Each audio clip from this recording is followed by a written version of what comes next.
Dhanya Mahavanishri. I will start with the Dheya Shloka of Bharatiya Shikshan Mandal BSM. It is from Vishnu Purana.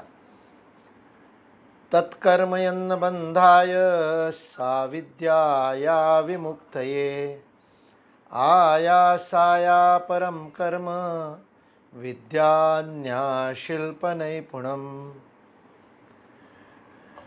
Action is one which does not bind, and education is one which liberates.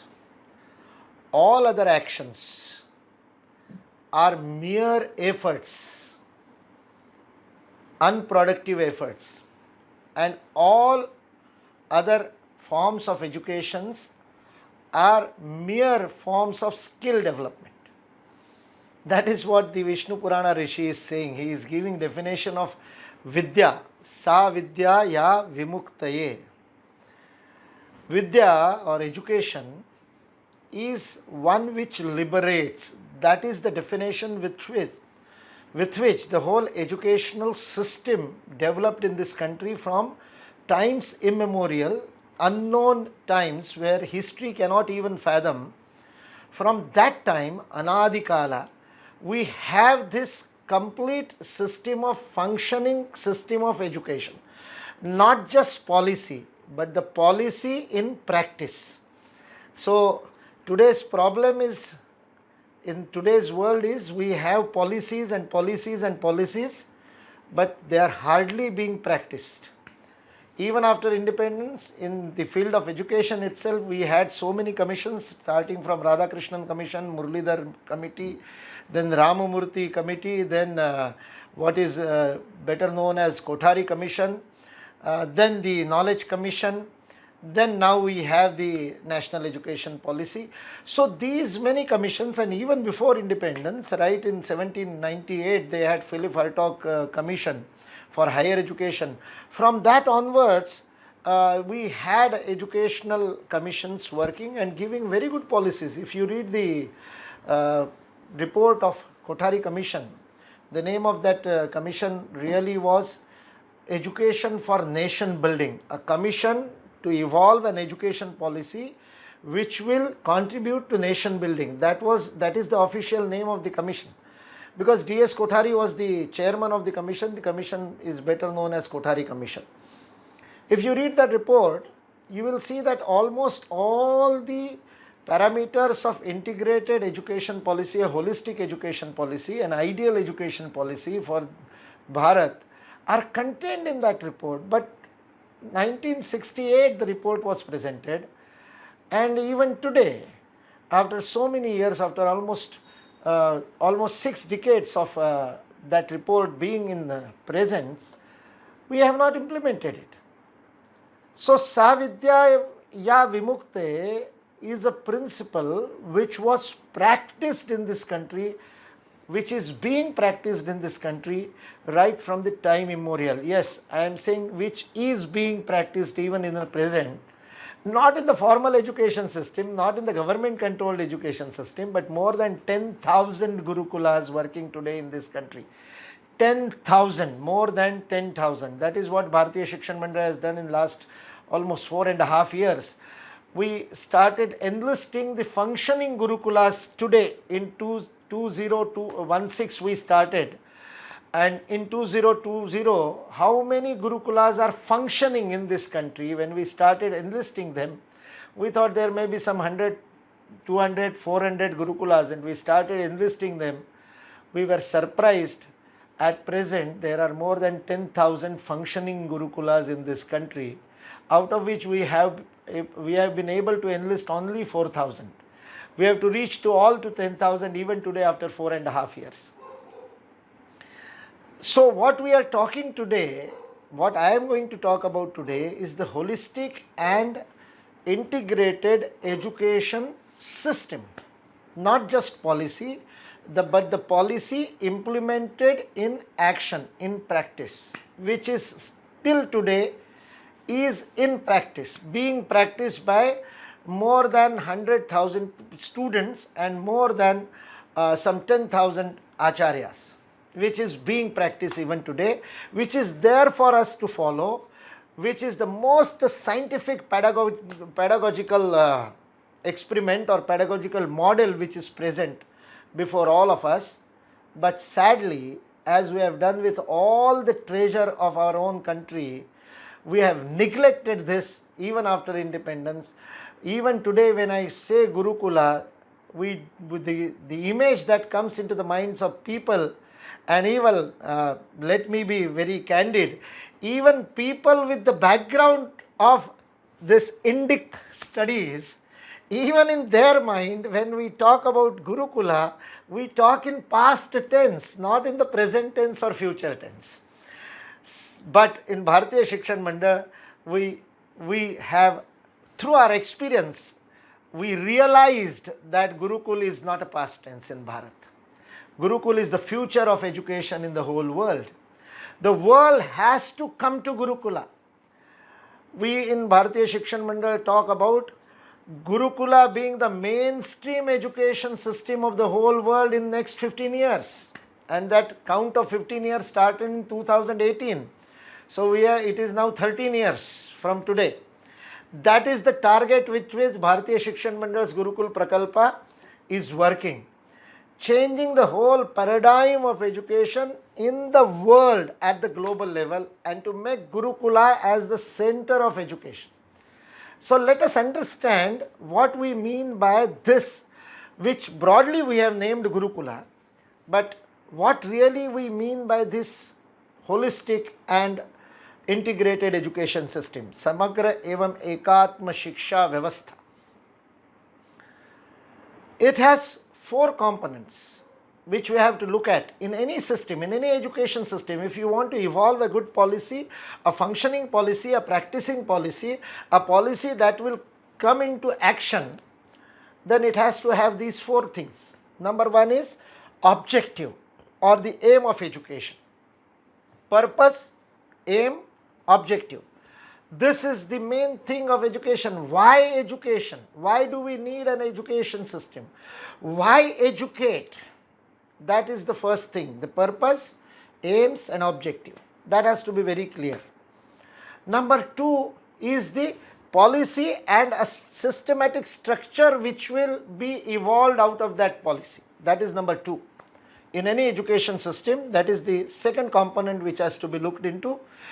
Third is the content. What will be the content of education? What is to be learned? What is the target? Like in Chandogya Upanishad, when Narada, out of being unsatisfied, out of being unsettled, he goes to the gurus, Sanat Kumara, and asks them, I want Shanti, I want peace of mind. Please teach me. And the guru asks, what have you learned till date? And in Chandogya Upanishad, Narada goes on telling all the 18 Vidyas, all the 4 Vedas, 6 Vedangas I have studied, 4 Upavedas I have studied. He has studied all that and the 64 Kalas. So that was the syllabus of education. When they ask us what was the syllabus of education in the ancient time, I say the Chandogya Upanishad gives the syllabus of Gurukula. So the third is the content, or what we today call curriculum or syllabus. And the fourth and the most important part is the methodology, the pedagogy, what we today call pedagogy. So these 4 constitute an education system. So we will go one by one. What is the integrated or holistic aim of education, purpose of education, why educate? So like this shloka which I started from this Vishnu Purana tells us, Vidya Mukta Kari, Sa Vidya Ya Vimuktaye. So that is the highest goal of education.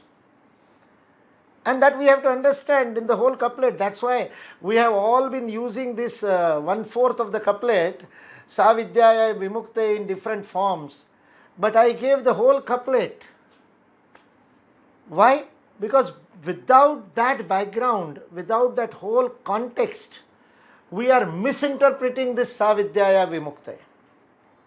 Education that liberates cannot be clear. The concept of liberation is not restricted to the mukti or moksha of that purushartha chatushtaya.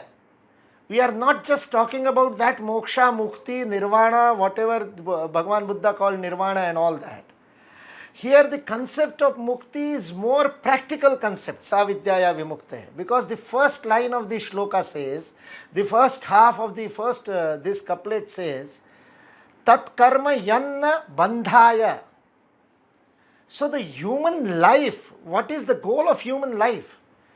The human life is the only life on earth which is a karma based life. It is a karma yoni. All other are bhoga yoni. All other animals, prani, those who have got prana, all other prani matra, all other living beings are bhoga yoni except human being. Manava, Manushya is the only karma yoni. We have to understand it very simply. Other living beings, other forms of life in the world do not have the liberty of action. They are bound by the programming. That's why they are bhoga yoni. I always give a very simple example. If you throw a pebble at a dog, if you hit the dog with a pebble, what will the dog do? The options that a dog has are limited. Either it will bite, or it will bark, or it will run away. There is no fourth choice. There cannot be any MCQ. Multiple choice question needs fourth choice. For a dog, there is no multiple choice. It is a limited choice. Only three things. The dog can bark, it can bite, or it can run away. Tell me, what you will do if somebody throws a pebble at you, hits you with a pebble? You cannot imagine. You cannot answer this question, being a human being. You will ask me three more questions. You will ask me, who is the one who is throwing the pebble? Why is doing he or she? Why he or she is doing that? What is the aim? Does he want to attract my attention because I am busy in something else, so he is throwing pebble at me so that I should look at him? What is the purpose of throwing pebble? Or he wants to hit me? What is the purpose? And even after all these three questions, the fourth question is most important. What was my mood when the pebble hit me? My reaction will depend on all these four. And with these four or many other 5 or 6 parameters, even with all those parameters defined, you cannot specifically tell your reaction in specific given time, because you have got a choice to react, not to react, or to be proactive. Karma, akarma, vikarma. You have got all ample choices. Multiple, it is not just multiple, it is infinite options that a human being has. Why? Because we have got karma swatantra. We are free to act. And that freedom of action includes freedom of omission, freedom of inaction, freedom of delayed action. I will take revenge after 2 years. That you can decide, because you are a karma yoni. Human beings are a karma yoni. So tat karma yanna bandhaya, that shows you have to develop a faculty in which you would be able to take the right option, choose the right option. That choice of action which you want to do in your life will design your life. Whether you will achieve your designated goal of life for which you are born will depend on your own choices. Nobody other can compel you to do something. That is the beauty of human life. We are free. This free will, we are free to act. And that's why we are to be completely trained, or the training is not a good word, we have to evolve our faculty to act, and we have to learn in real sense what is action. And that's why the Rishi is saying, Tat karma yan na bandhaya, yat na bandhaya. One which that does not bind, that is the how you should do karma. Because we know the law of cause and action. Once you do any action, there will be a reaction. In the same way, there is a cause, there will be action. So karma will produce a phala. Any karma will definitely produce a phala. Karma cannot be without phala. Now, as a human being, my purpose of life is to learn a way in which I do this karma with dexterity. Kushalam karma. I have to do this karma with such a dexterity that the phala does not come in my credit or debit. I do not get bogged down by the phala. So I have to do a karma in which I do not get bound by the phala. That is the nishkama karma Bhagavan Shri Krishna is talking about in Bhagavad Gita. That is what that ma phaleshu kadachana means. You don't have a right over phala. You don't have a right over result. You only have right over your karma. So do the karma in such a way that you are not bound by the phala. That is tat karma yanna bandhaya.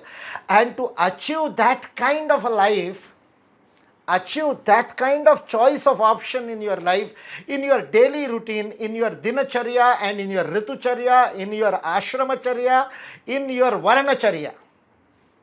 This is the definition of dharma.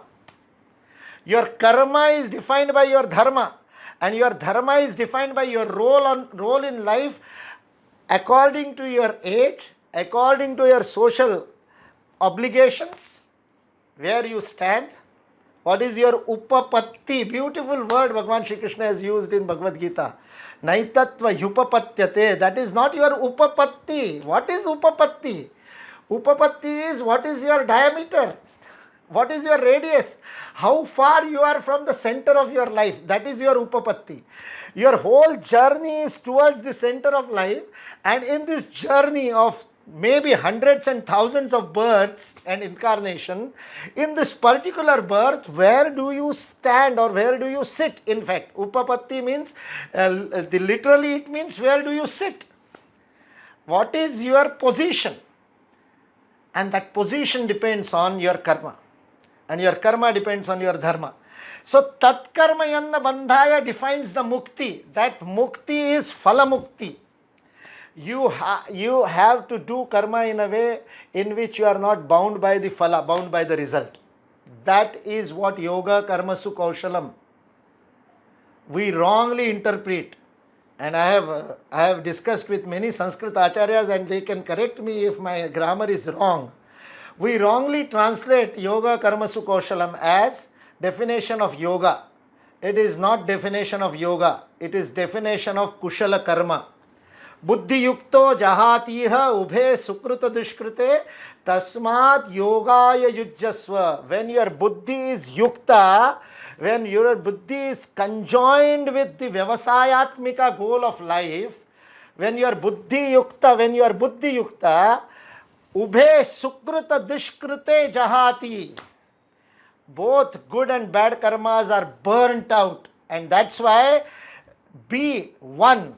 That is yujjasva. Yujjaswami, be one with that buddhi yukta, with that do karma, because that is the only good way of doing karma. That is the kushala way, that is the skilled way, that is the dexter way of doing karma.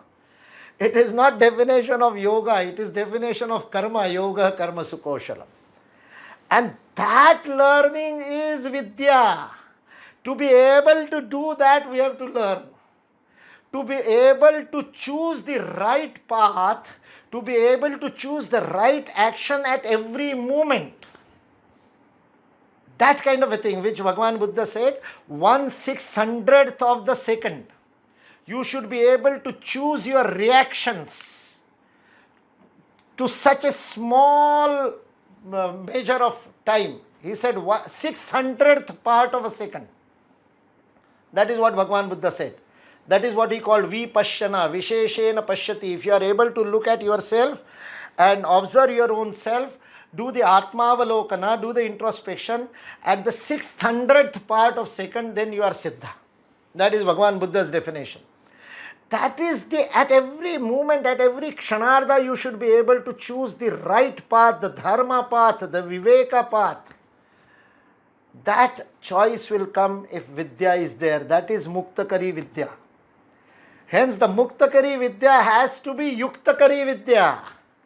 So, the complete purpose of education, the integrated and holistic purpose of education from the ancient time, past, present and future, can only be this, the Muktakari Vidya, the Vidya which wants to liberate, must enable, it must be Yuktakari.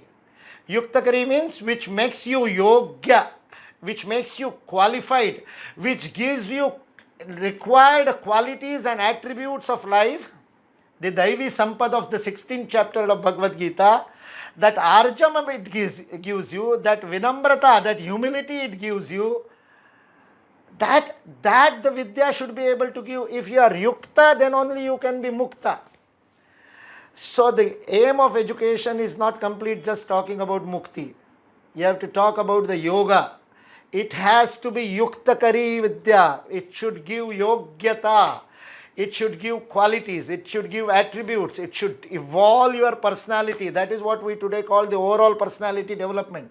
Sarvangin Vyaktitva Vikas, and they talk about the Panchatmika Vyaktitva and all that. I use the Upanishadic word Panchatmika. Panchakosha is Shankaracharya's word in Shankara Bhashya. Taittiriya Upanishad does not use kosha for Annamaya. It calls Annamayam Atmanam Upasankramati. It calls Vijnanamayam Atmanam, Manomayam Atmanam, Pranamayam Atmanam. So Panchatmika Vyaktitva, I don't use the word kosha. I use the Upanishadic word Panchatma. Because it is all Maya, Bhagavad Shankaracharya has to use the word kosha.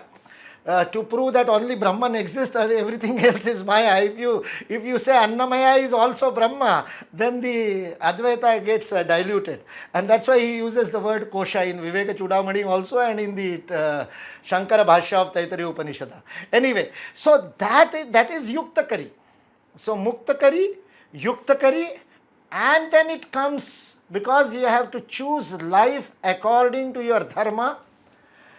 You have to have a career in your life, you have to have a functioning life which will lead to producing, which will lead to contributing, because that is, to give is human, not to take, but to give.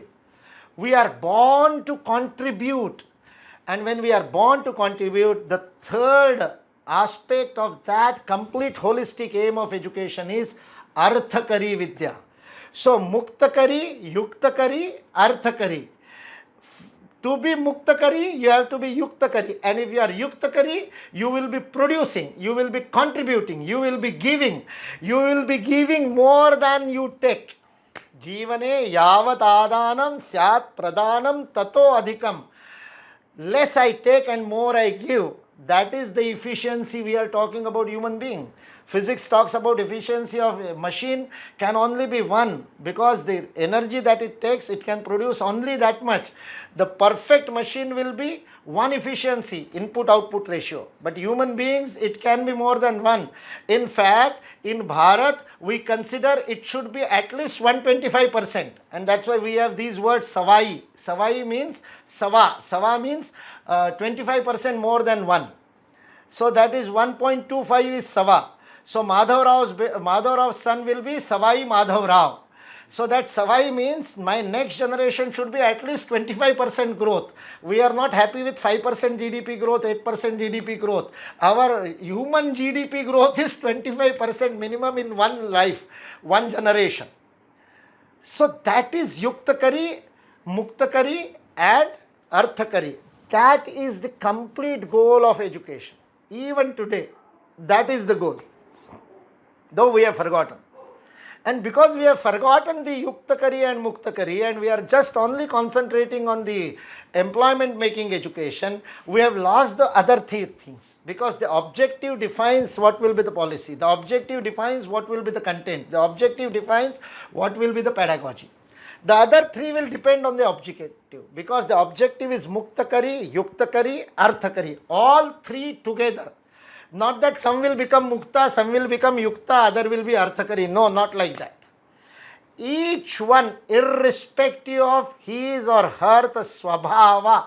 Swabhava means what he or she has brought from the last life. This journey of incarnation, what Chittagata bank balance he has come with, the Prarabdha he has come with, that is Swabhava. The Bhagavad Gita definition of Swabhava is your bhava when you are born. What your real bhava is when you are born. And that depends on the Sattva, Raja, Tama, Prana, which is there stored in your Chitta with all the memories of thousands of births earlier you have taken.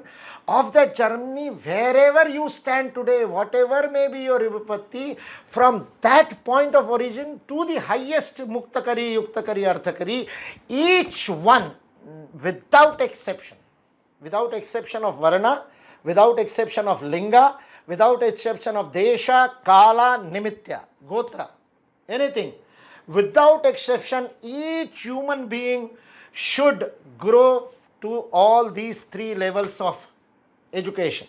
For that, we had a very, very decentralized policy and structure of education, and it was very integrated. So, Vanishri, you should excuse me when I am talking about the Bharatiya education system. We cannot differentiate between higher education and school education. This is the most silliest kind of differentiation what has been done in the modern education. What is high in higher education? What is the height that you want to achieve in higher education? What is happening today? In 11th, 12th, whatever you are studying, the same subject, first three questions in each subject in the first year of graduation are same. If it is political science, in 11th standard also the first question was whether political science is a science or arts. The same question in BA part 1, any university. In mathematics also.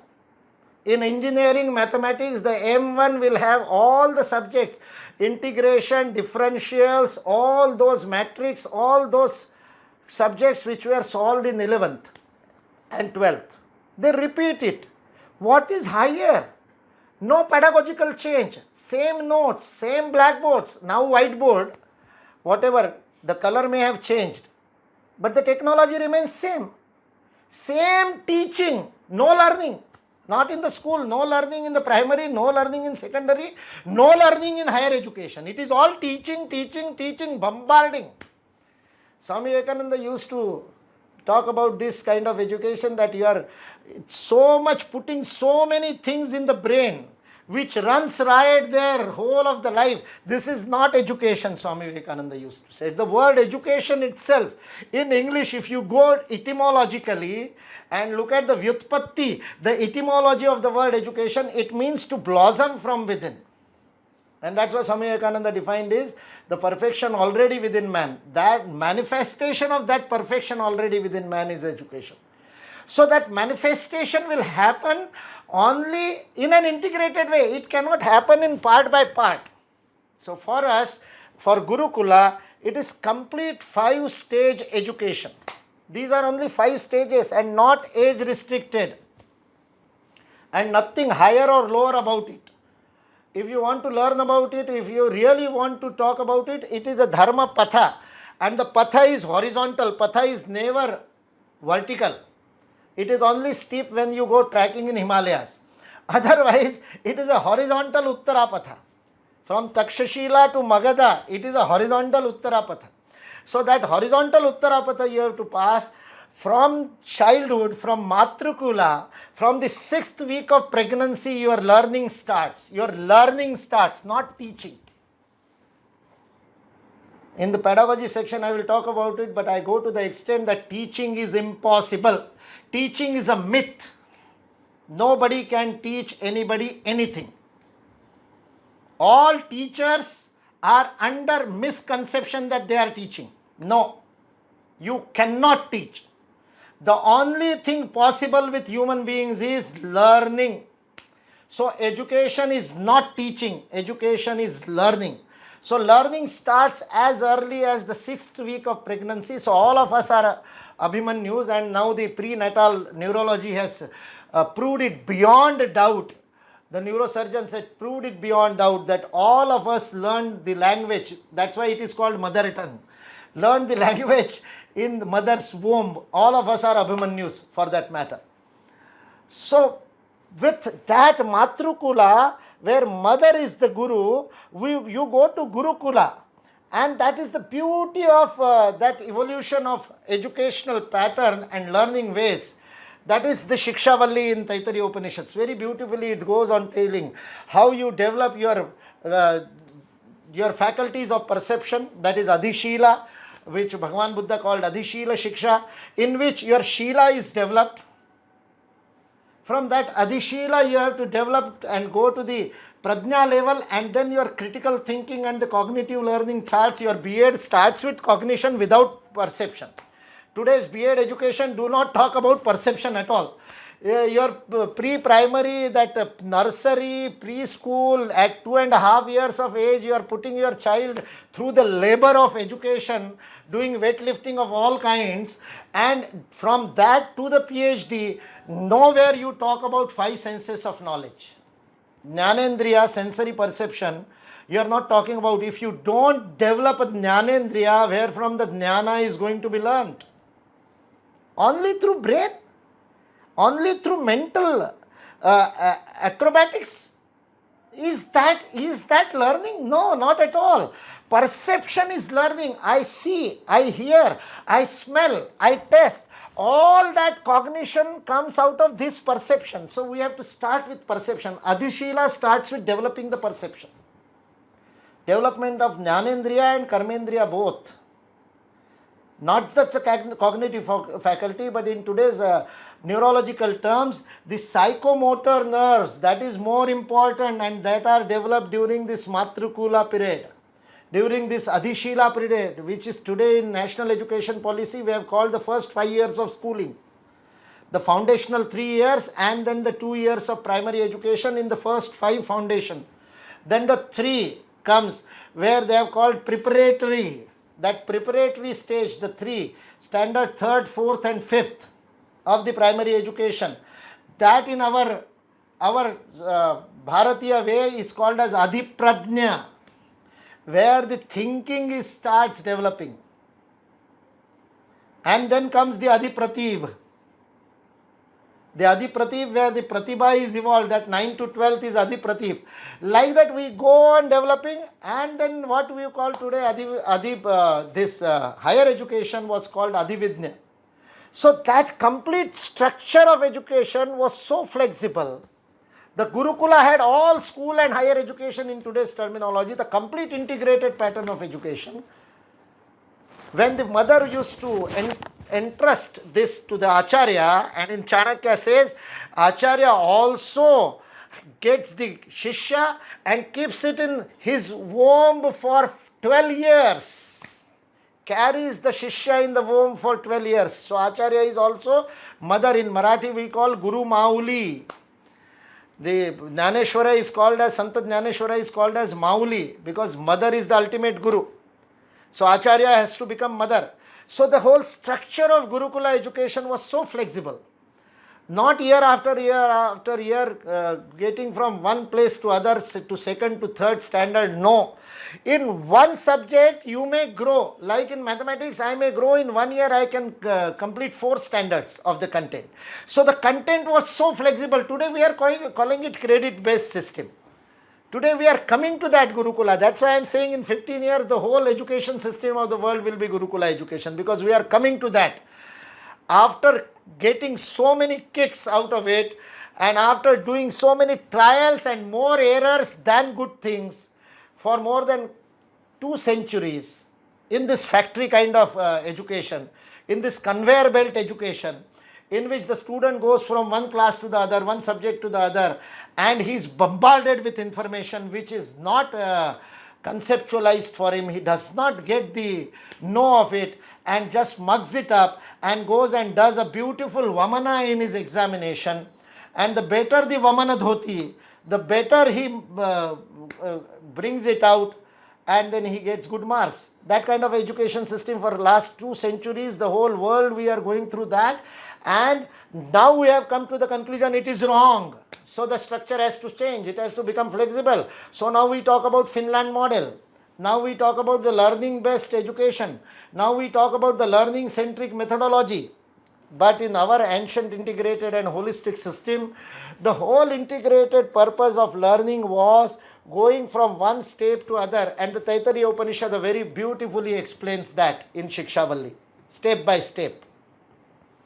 In education policy of National Education Policy 2020, we have tried to inculcate that Yuganukula way, in a contemporary way, in the jargon of modern day, not using the Sanskrit words, not using the Upanishadic concept of what are the Purva Paksha, what is the Uttar Paksha, what is the Sandhanam, not using all that kind of methodology, that kind of terminology.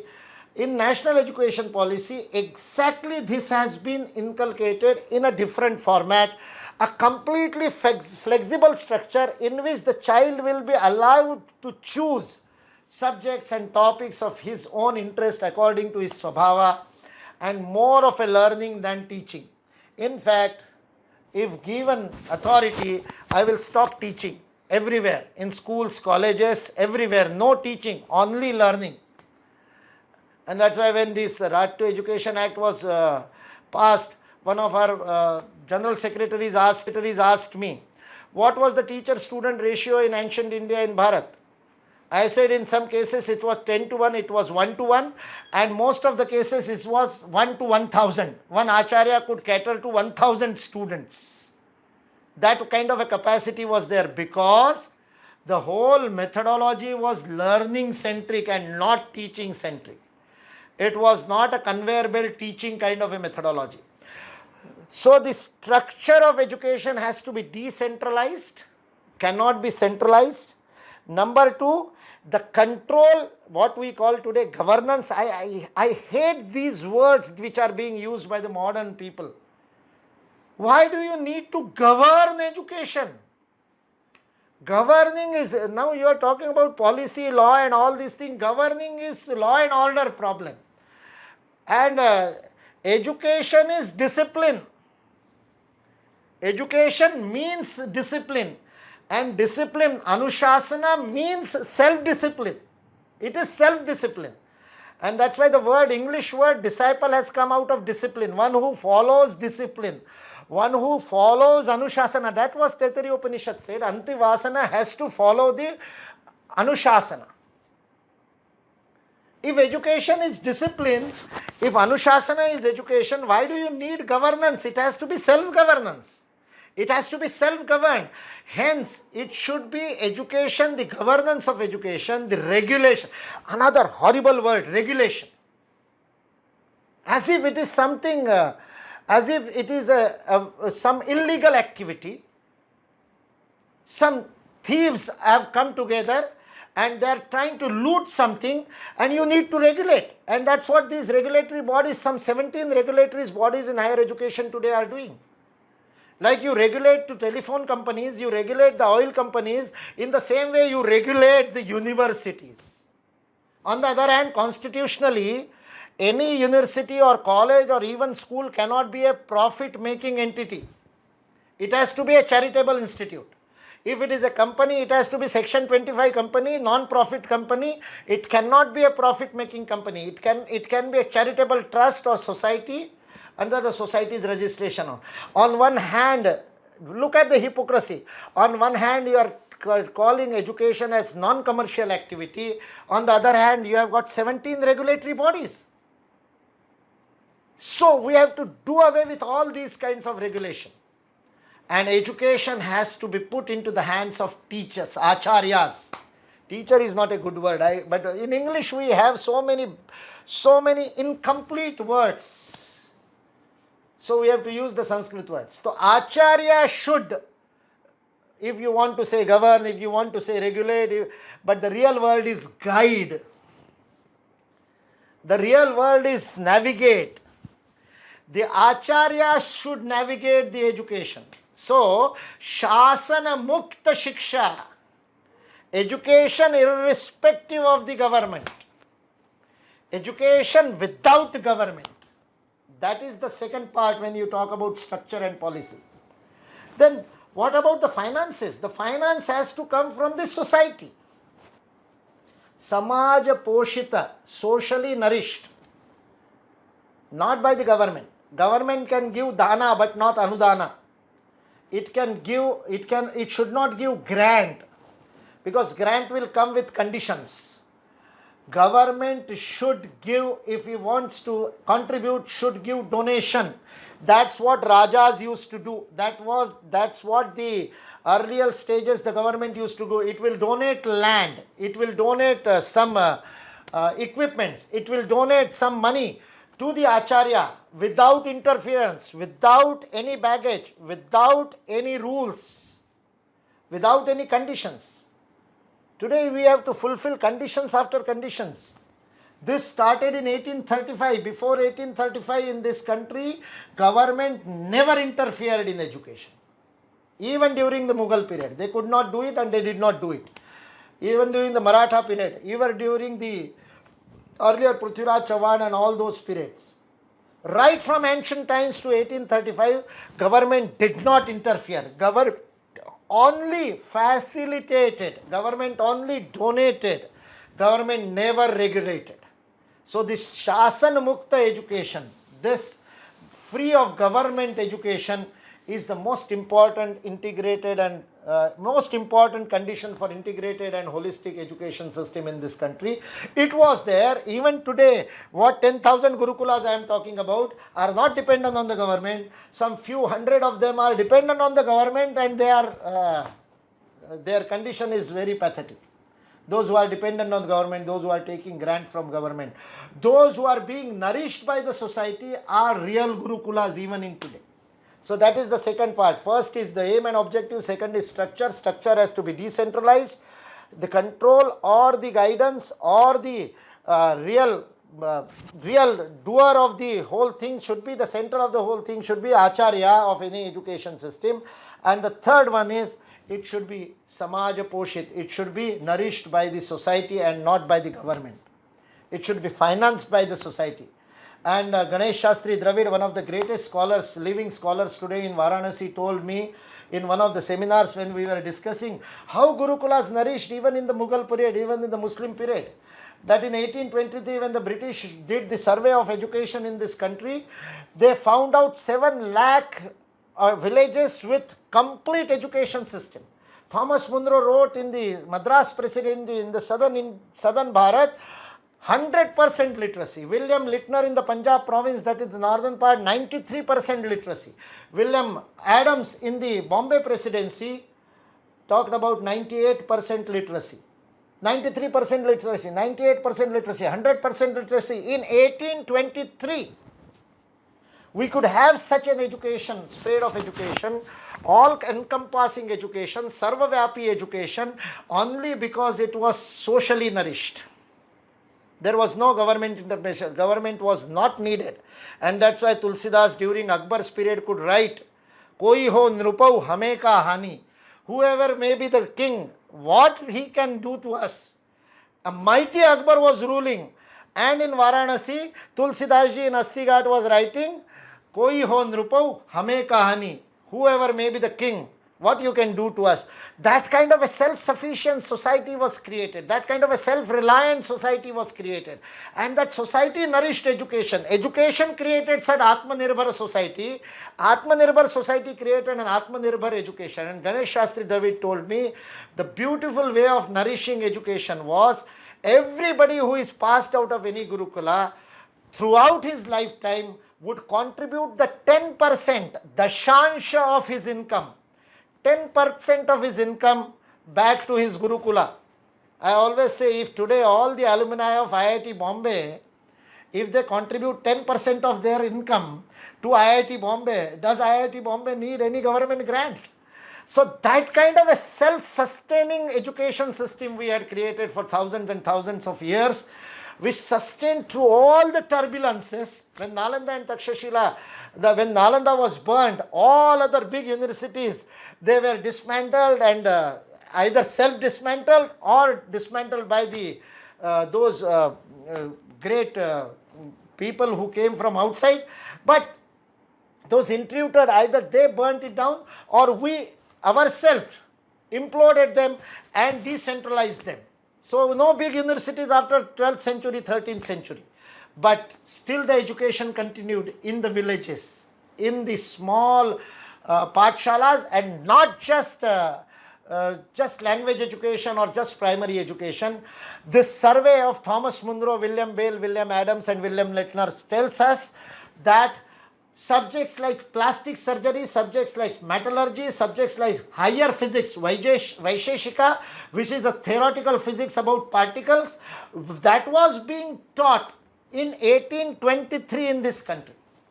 1823 we had such in William Adams writes, in Bombay Presidency there were more than 1,13,000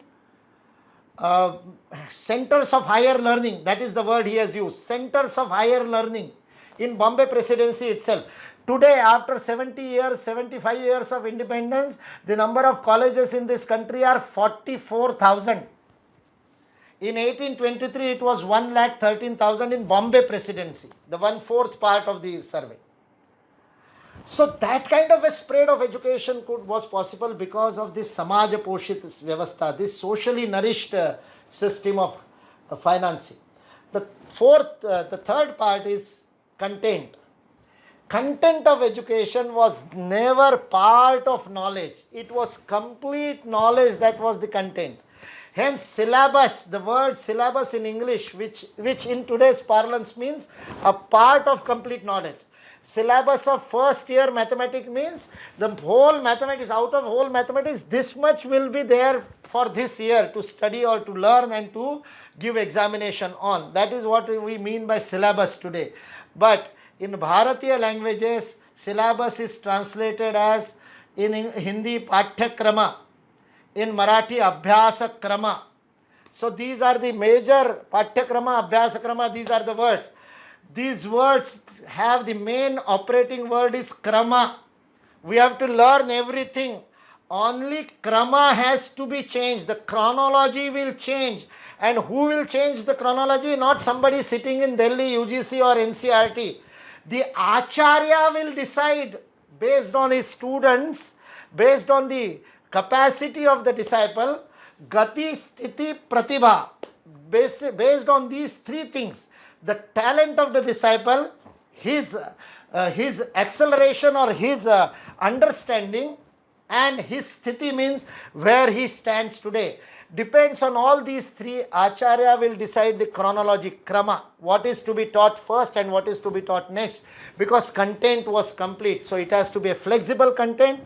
The chronology has to be decided by one who is there in the vicinity of the learning process, one who is aiding the learning process, one who is guiding the learning process. That is Acharya, not one who teaches. The definition of Acharya is not one who teaches. Definition of Acharya is one who guides the learning process, one who is part of the learning process. That's why the invocation that we had today before my lecture was Sahana Vavatu. That means both of us should grow, both of us should be nourished, both of us should become Tejasvi. Who both? The Guru and Shishya both, because it is a learning process for both of them. It is not Guru is teaching and Shishya is learning. It is Sahana Vavatu. It is both. Saha now. Both of us now. We both of us have to grow. That is a Dvivachana. That Prarthana is in Dvivachana. All other Vedic hymns are in Bahuvachana. No Vedic hymn in singular. It is all plural. The smallest Vedic prayer is Sahana Vavatu, which is in the dual, the Dvivachana. No prayer in singular. Aham, give me. No, we do not pray. Give us. That is our prayer. Sangachadvam samvadadvam. We talk of all. Sarve bhavantu sukhina. That is Bharatiya way. So the content is also complete, not fragmented, not compartmentalized. Knowledge is complete. All our Shat Darshanas talk about everything. They do not talk about a part. The only way they look at it are different. When they look at it from the Prama way, when they look at it from it is Sankhya. When they look at it from Pramana way, it is Nyaya. So Prama, Prameya, Pramana will decide how you look at it. Then Yoga and Sankhya are same, Nyaya, Vaisheshika are same. In fact, Nyaya and Sankhya is also same. Not much of a difference. Only the way we look at it. Ekam sat vipraha bahuda vadanti. Why bahuda vadanti? Because bahuda pashyanti. Because they look at it from different ways. And that's why they are talking about it in a different form. But it is complete. It is integrated. It is total knowledge. That is the content. Not part of it. Everybody should learn everything with maybe specialization in something, because that is its swabhava. That is its kala. That is how he is inclined. That is his inclination. That is kala. Kala in Sanskrit means, kala does not mean art. Kala means inclination. That is his inclination. That's why 64 kala means 64 kinds of inclination. If you completely learn all those inclination, you will be Purna Chandra. You will be complete with all kalas. You will be Purna Purusha. So everybody has to learn all. He may be good in singing, but he should not give up other kalas. Chakshusha kala also he should go for, not just Shravana kala. So like that, it was a complete content that we talked about. Even today now we are coming to that. The Philippians model talks about that. And the fourth and the most important, I am learning out of time. I think I have completed my time. I will just give the fourth, which is most important, the pedagogy of education. The learning centric pedagogy of education. A complete experimental pedagogy of education. A complete anubhuti janya jnana, experiential learning. That's where the Bhruguvalli in Taittiriya Upanishad talks about. Bhrugu goes to Varuni, Pitaram Upasasara, he goes near his father. And Adhi Bhagavo Brahmeti, I want to know what is Brahman. And the father does not go on telling him, Raso Vaisaha. He can tell, there are Vedic hymns which talk about Brahman. Or he can use Shankaracharya's Neti Neti model of Nacha Shrotra Jivve, Nacha. He can use that Na eti, all Rasa Vaisaha, Bhuma Vaisaha. He can use the both models of telling him Brahman, but he doesn't. Varuni doesn't tell Bhrugu what is Brahman. He tells him Tapasa Brahma Vijidnyasatsva, Tapo Brahmeti. You do the research yourself, go within, understand what is Brahma. That is the pedagogy. That is the experiential pedagogy of education in this country. It has always been like, not just Bhruguvalli. You go to any dialogue between Guru and Shishya. The questions are being answered by questions, not by replies. Most of the time, a question of the Shishya is replied with another question, asking him to contemplate, asking him to experiment, asking him to do research. That's why in Bharatiya Shikshan Mandal, when we formed Research for Resurgence Foundation, with the logo, we use the word tapa, because for us, research is not anusandhan, research is not shodh, for us research is not gaveshana, research is not anveshanam. So many Sanskrit translatable words for research, but we chose the pedagogical word. We said research is tapa, tapasa brahma vijitnyasasva. So we use the couplet in the logo. We said tapo moolam hi sadhanam. It is from a dialogue of Vyasa Maharshi in Mahabharata, which says you can get anything with tapa. Tapo moolam hi sadhanam. Whatever you want, you can get through research. So that is the research, is the pedagogy of education. That is the pedagogy. And when the child goes back, the 12-year-old child, Bhrugu, goes back to Varuni, the Guru and the father and the Guru, and tells him, Annam Brahmeti Vyajanat. Anna is the Brahma, because I have seen. Annena jatani jivanti, tena abhisamvishanti iti. It is because of Annam that they are living. That is what they aspire for. And the Guru does not say, you are wrong. He says you are on the right path. Go again. Tapo Brahmeti. I will only say Tapo Brahmeti. So he goes back. Satapo Tapyata. Satapas Taptva. And then comes back again. And when he goes up to the 5th level of Anandamaya, he never comes back. Because the jnana is realized. Knowledge cannot be created. Knowledge cannot be transmitted. Knowledge cannot be transferred. The only English word which can be used with knowledge is realization. Knowledge can be realized. So jnana sakshatkar vidhi has to be there. Knowledge realization pedagogy has to be there. That is learning. And that's why I said teaching is not possible, because knowledge cannot be transmitted. Because knowledge cannot be transferred. Because knowledge cannot be put into somebody's brain. It can only come out. It is not from without but from within. It has to be a process from within to without, not from without to within. It is not mugging up encyclopedias. No. It has to be an experience which comes out, and when the jnana is experienced, the rishi goes out and says, ha, hu ha, anandamiti anandam. The Samaveda rishis cannot express his great joy that Brahmananda cannot express, which comes out of realization of knowledge. That's why it has to be joyful learning. You talked about only Krishnanji's talk about joyful learning. Why it is joyful learning? The ananda can come only through jnana. If jnana is realized, then only ananda is possible. Even sukha is not possible without ananda. I can experience the bhoga also when I eat something. That bhoga is also through my knowledge, which comes through the perception of taste. The taste buds give me the perception, and that knowledge gives me the joy. Even while I take something, eat something, even the sparsha, that joy I can take out of sparsha only through the knowledge which comes through jnanendriya. That's why knowledge realization is the essence of life. So starting from Muktakari, where I have to decide what choice of action I will do, to the knowledge pedagogy, knowledge realization pedagogy, that is learning based pedagogy.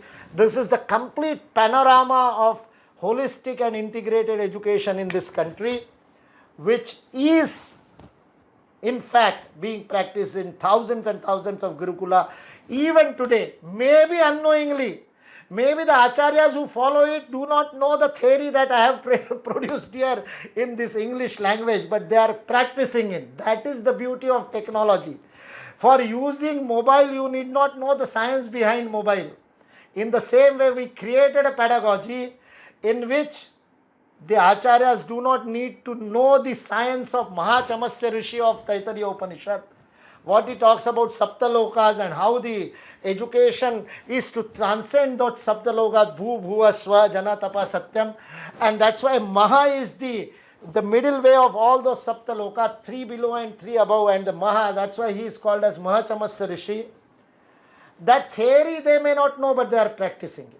They are practicing the pedagogy of holistic and integrated knowledge. Let us bring it back to the modern education. Let us bring it back to IIT. In the Gurukul Sammelana in Ujjain, some parent asked me, can the Gurukula student go to IIT? Can he enter IIT, give entrance exam? I said, if he wants to, he can. 3 of our Veda Vijnana Gurukula in Chennanhalli, Bangalore, 3 of our students not only passed IIT, 2 of them are lecturers in IIT, professors in IIT today. So Gurukula student going into IIT is not a very big thing.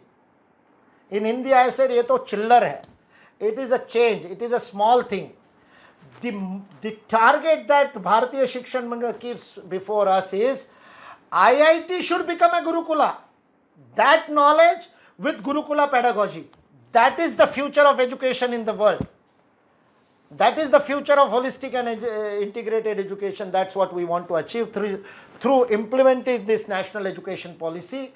Bharat Mata becomes Jagat Guru once again, and we guide the whole world to this scientific education system. Thank you.